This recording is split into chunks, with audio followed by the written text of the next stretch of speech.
ओम श्री परमात्मने नमः। ओम श्री परमात्मने नमः। विचार से कर्तव्य का बोध होता है और चिंता से विचार नष्ट होता है। ननु सुसंत पंडिता सत असत विवेकवती बुद्धिमान नाम पंडा है। वह पंडा जिनकी विकसित हो गई है अर्थात जिनका सत असत का स्पष्ट विवेक हो गया है वे पंडित हैं। ऐसे पंडित में सत असत को लेकर शोक नहीं होता, क्योंकि सत को सत मानने से भी शोक नहीं होता और असत को असत मानने से भी शोक नहीं होता। स्वयं सत स्वरूप है और बदलने वाला शरीर असत स्वरूप है। सत को सत मान लेने से ही शोक होता है। सत को असत को सत मान लेने से ही शोक होता है। असत को सत मान लेने से शोक होता है। अर्थात ये शरीर आदि ऐसे ही बने रहे, मरे नहीं, इस बात को लेकर ही शोक होता है। सत को लेकर कभी चिंता शोक होते ही नहीं। एक विभाग शरीर का है और एक विभाग शरीर वाले का है। दोनों एक दूसरे से सर्वथा संबंध रहित हैं। दोनों स्वभाव ही अलग अलग हैं। एक जड़ है और एक चेतन, एक नाशवान है एक अविनाशी, एक विकारी है एक निर्विकार, एक में प्रतिक्षण परिवर्तन होता है और एक में अंत काल तक ज्यों का त्यों ही रहता है। भूतग्राम एवं सर्गपि नोपजयन्ते प्रलय नावस्थितः। शरीर और शरीरी दोनों ही असत्य है। शरीर का निरंतर विनाश होता है, अंत उसके लिए शोक करना नहीं बनता और शरीरी का विनाश कभी होता ही नहीं, अंत उसके लिए भी शोक करना नहीं बनता। शोक केवल मूर्खता से होता है। शरीर की निरंतर सहज निवृत्ति से और शरीरी निरंतर सबको प्राप्त है।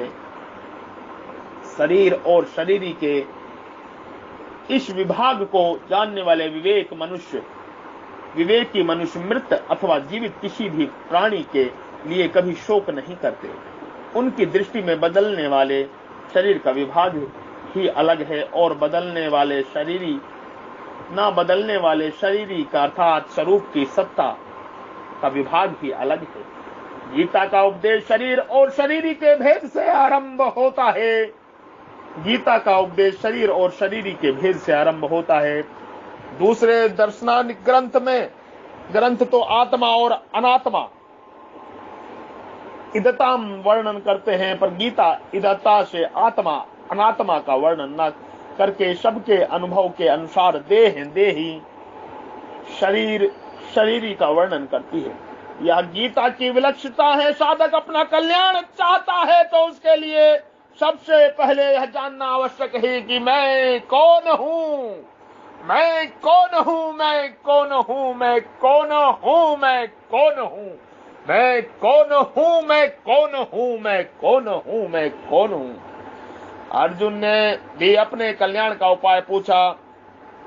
ये सच्चानिविष्टहम् बहुम तन में देह और देही का भेद स्वीकार करने से ही कल्याण हो सकता। जब तक मैं देह हूँ यह भाव रहेगा तब तक कितना भी उपदेश सुनते रहें, सुनाते रहें, साधन भी करते रहें, कल्याण नहीं होगा, कल्याण नहीं होगा। जो वस्तु अपनी ना हो उसको अपना मान लेना और जो वस्तु वास्तव में अपनी हो उसको अपना ना मानना बहुत बड़ी भूल है, बहुत बड़ी भूल है। अपनी वस्तु वही हो सकती है जो सदा हमारे साथ रहे और जो हम सदा उसके साथ रहे। शरीर एक क्षण भी हमारे साथ नहीं रहता और परमात्मा निरंतर हमारे साथ रहते हैं। शरीर एक क्षण भी हमारे साथ नहीं रहता और परमात्मा निरंतर हमारे साथ रहते हैं। कारण कि शरीर की सजीवता संसार के साथ है और हमारी अर्थात शरीर की सजीवता परमात्मा के साथ है। इसलिए शरीर को अपना मानना और परमात्मा को अपना न मानना सबसे बड़ी भूल है, सबसे बड़ी भूल है। इस भूल को मिटाने के लिए भगवान गीता में सबसे पहले शरीर शरीरी के भेद का वर्णन करते हैं और साधक को उद्बोधन करते हैं कि जिसकी मृत्यु होती है वह तुम नहीं हो, अर्थात तुम शरीर नहीं हो, तुम ज्ञाता जानने वाले हो। शरीर जानने में आने वाला है। गीता 13वें अध्याय का पहला श्लोक तुम सर्वदेशीय हो, नित्य सर्वगत हो।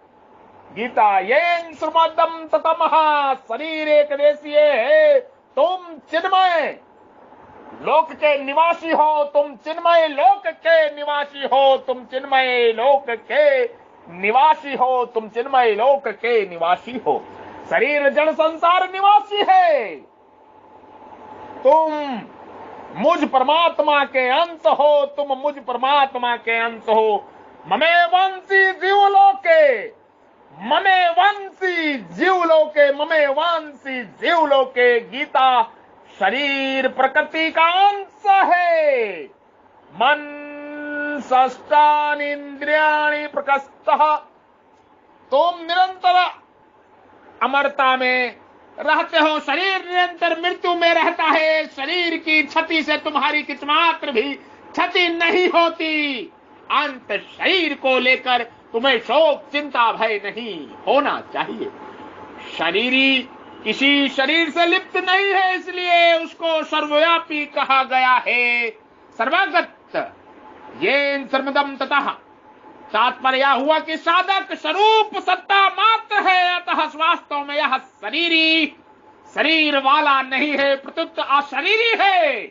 इसलिए भगवान ने उसको अव्यक्त भी कहा है। अव्यक्तः, अव्यक्तादीनि भूतानि, शरीर प्रतिक्षण नष्ट होने वाला है और असत है। असत्ता की सत्ता विद्यमान नहीं है। नष्टो विजय भवः, जिसकी सत्ता विद्यमान नहीं है, ऐसे असत शरीर को लेकर साधक शरीरी शरीर वाला कैसे हो सकता है। इसलिए साधक शरीर भी नहीं है और शरीर भी नहीं है, साधक शरीर भी नहीं है और शरीरी भी नहीं है। परंतु इस प्रकरण में भगवान ने साधक को समझाने की दृष्टि एवं सत्ता मात्र स्वरूप को शरीरी देही नाम से कहा है। शरीरी कहने का तात्पर्य यही बताना है कि तुम शरीर नहीं हो। जिस समय हम शरीर और शरीरी का विचार करते हैं, उस समय भी शरीर और शरीरी वैसे ही हैं, और जिस समय हम विचार नहीं करते उस समय भी वे वैसे ही हैं। विचार करने से वस्तुति में कोई भी फर्क नहीं पड़ता, पर साधक का मोह मिट जाता है, उसका मनुष्य जन्म सफल हो जाता है। मोह मिट जाता है, मनुष्य जन्म सफल हो जाता है। मनुष्य शरीर विवेक प्रधान है, अतः मैं शरीर नहीं हूं, यह विवेक मनुष्य शरीर में ही हो सकता है। मनुष्य शरीर विवेक प्रधान है, अतः मैं शरीर नहीं हूं, मैं शरीर नहीं हूं, मैं शरीर नहीं हूं, यह विवेक मनुष्य शरीर में ही हो सकता है। शरीर को मेरा मानना मनुष्य बुद्धि नहीं है, प्रत्युत पशु बुद्धि है, पशु बुद्धि है। इसलिए सुखदेव जी महाराज राजा परीक्षित से कहते हैं, तवम तू राजना मरेजस्ते पशु बुद्धि में जही ना जात प्रगा भूतम देह ततम न गच्छामि। हे राजन, अब तुम यह पशु बुद्धि छोड़ दो कि मैं मर जाऊंगा। जैसे शरीर पहले नहीं था, पीछे पैदा हुआ और फिर मर जाएगा, ऐसे ही तुम पहले नहीं थे, पीछे पैदा हुए फिर मर जाओगे, यह बात नहीं है। जय जय श्री राम। सत्य तत्व को लेकर शोक करना अनुचित क्यों है, इस शंका के समाधान के लिए आगे के श्लोकों में प्रभु कहेंगे। जय जय श्री राम।